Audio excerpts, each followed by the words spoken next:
Wakil Gubernur DKI Jakarta Ahmad Riza Patria menyatakan penurunan kasus COVID-19 di DKI Jakarta terjadi bukan karena penurunan testing. Menurut Wakil Gubernur Riza Patria, angka testing di DKI Jakarta dalam satu pekan mencapai 207.339 atau 20 kali lipat dari standar yang ditetapkan WHO. Riza Patria menegaskan penurunan kasus COVID-19 di DKI Jakarta menunjukkan keberhasilan penerapan PPKM darurat. Oleh karena itu, Riza meminta masyarakat untuk tetap mempertahankan penerapan protokol kesehatan saat menjalankan aktivitas. Pertama, penurunan jumlah kasus bukan karena kurangnya testing. Justru testing di DKI Jakarta sangat tinggi ya. Datanya sudah 207.339 sepekan. Itu artinya lebih dari 20 kali lipat dari standar yang diminta oleh WHO. Jadi kita sudah di atas 20 kali dari standar WHO, justru peningkatan. Kalau ada penurunan, bukan ada PCR atau tes, bukan. Justru berarti ada upaya kita yang berhasil terkait PPKM darurat. Tingkat keterisian tempat tidur di Rumah Sakit Darurat COVID-19 Wisma Atlet Kemayoran, Jakarta mengalami tren penurunan, yakni turun di bawah 60%. Total, Rumah Sakit Darurat COVID-19 Wisma Atlet Kemayoran, Jakarta masih merawat 4.620 pasien atau masih menyisakan 3.274 tempat tidur. Angka ini menjadi harapan dalam penanggulangan COVID di ibu kota. Meski demikian, angka harian pasien baru yang menjalani isolasi di Wisma Atlet masih tinggi, sehingga warga DKI diminta untuk tetap jangan lengah dengan protokol kesehatan dan meminta vaksinasi untuk mereka yang belum.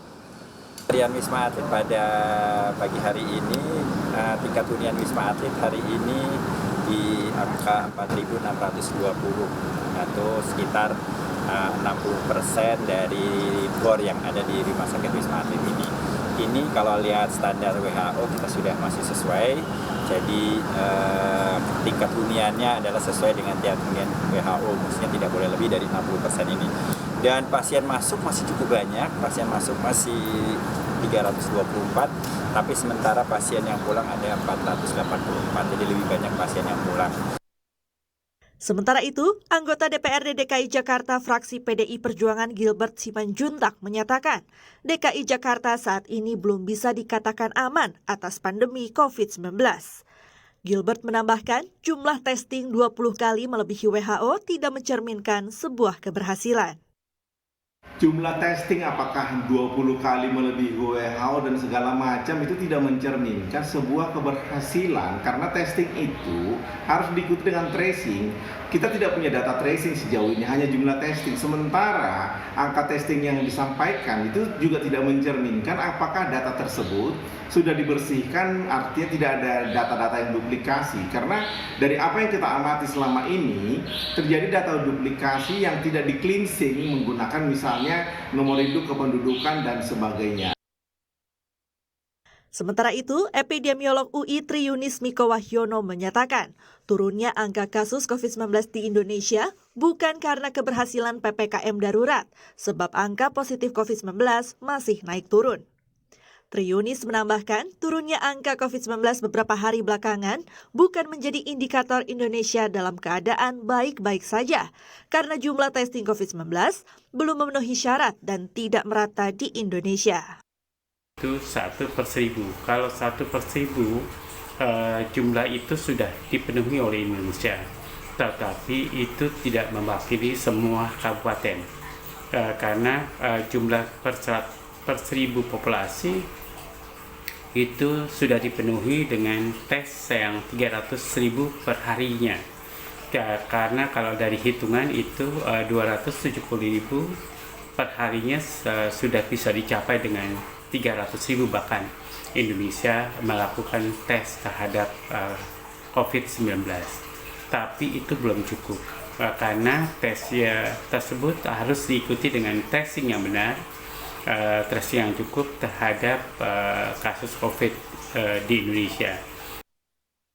Dari data Pemprov DKI Jakarta, kasus positif COVID dalam sepekan ini berada di antara angka 5.000 hingga 8.000 kasus per hari. sementara angka kesembuhan di kisaran 14.000 hingga 24.000-an. Pada 18 Juli, kasus positif 5.000 kasus, sementara yang sembuh 14.180 pasien. Lalu, 19 Juli, angka positif 6.213 kasus, sementara yang sembuh 20.986 orang. Kemudian pada 20 Juli, angka positif 5.904 kasus, dan yang sembuh 17.590 orang. Lalu pada 21 Juli, kasus positif ada 7.058 kasus dan yang sembuh 21.454 pasien. Dan pada 22 Juli, angka positif 8.033 kasus dan sembuh 24.960 pasien.